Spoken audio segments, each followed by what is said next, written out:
Kia ora people, Saturday night, middle New Zealand, no test rugby on this weekend as all nations prepare for what will unfold in the next weekend. And a good reminder, we'll start with that, eh? Stay tuned to I'm Johnny King on the YouTube channel as we hit it large. I've got something down here, which I'll get to, just making sure I hadn't rubbed it off. There you go, a bit of an indication. So I've been thinking about what's transpired recently, what's happened so far in the All Blacks season and what happened at Twickenham. And in light of that, I thought, what can we do on the channel? Well, maybe let's look at each Rugby World Cup year for the All Blacks. And so I did this. I know, lovely artwork, handiwork. So I realise I'm struggling to read it myself, excuse me, because my whiteboard marker, well, let's just say it has some problems around the waistline. So the articulation or definition is not as good as what I would have wanted. However, I'll do my best for you. For you, I will do my best. And we'll go through these years. 99, I should say that too. It's post-professionalism. So it starts at the 99 Rugby World Cup. So let's begin. The 1999 TriNations. The All Blacks played 4, they won 3. They opened with a 28-0 win over South Africa. They closed with a 28-7 loss to Australia.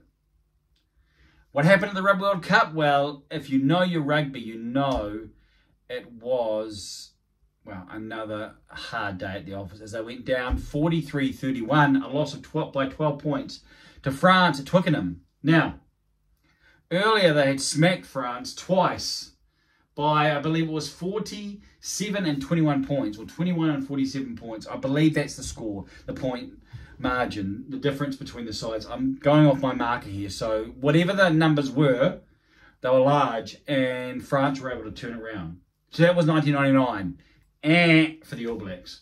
2003 TriNations, they played 4, they won 4.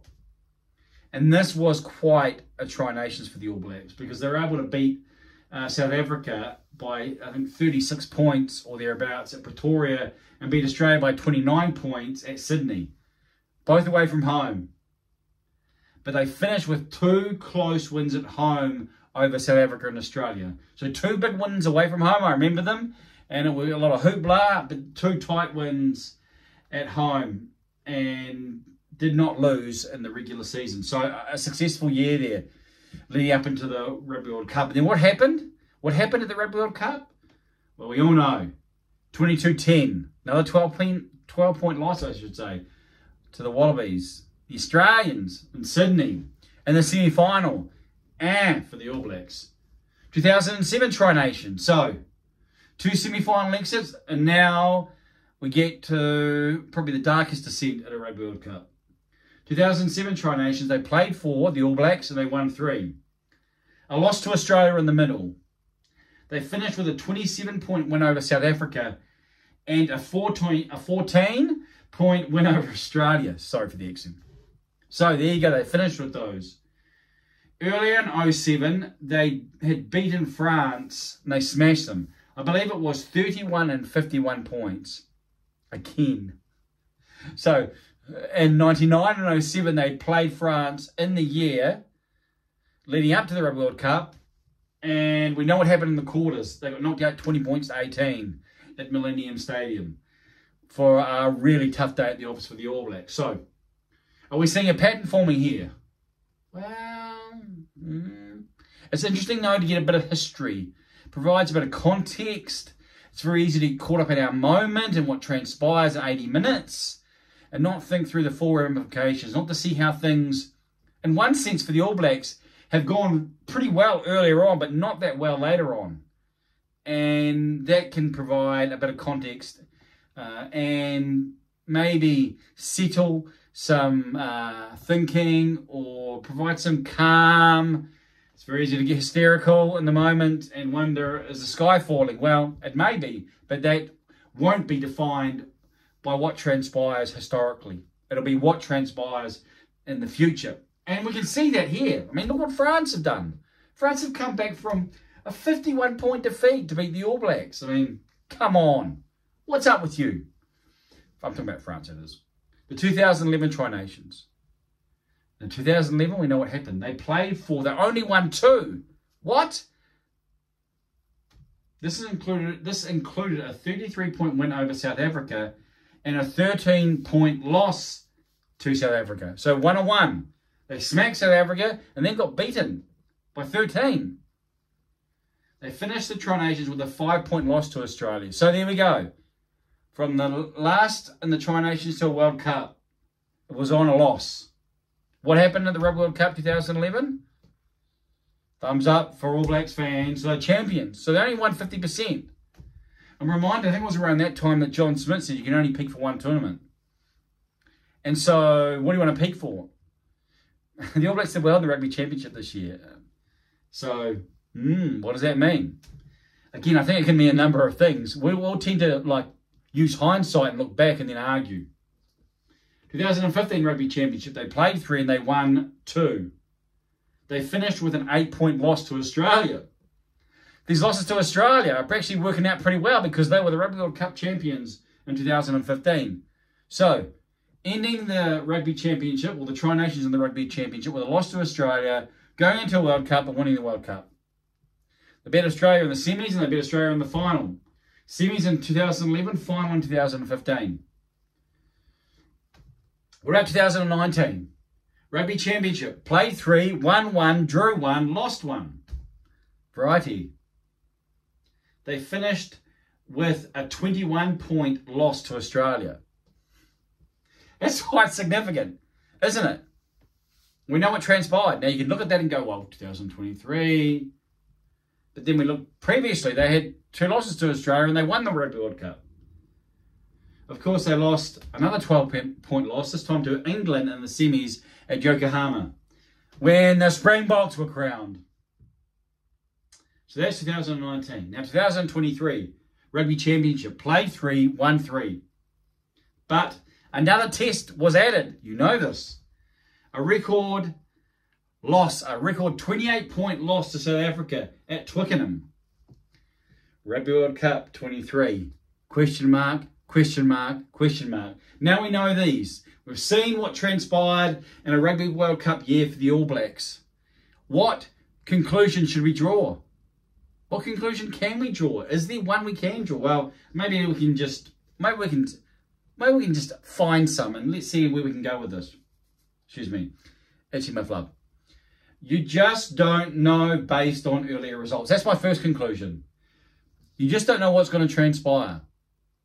And I think the All Black supporters have learned that in light of what France have done to us. That you can be top and you can be flying high and you can have dominated the side and it can all change.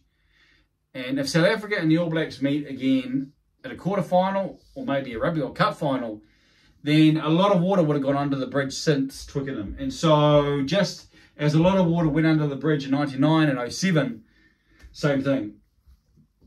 AB's finished with a loss in 99, 11, 15 and 19, and now in 23.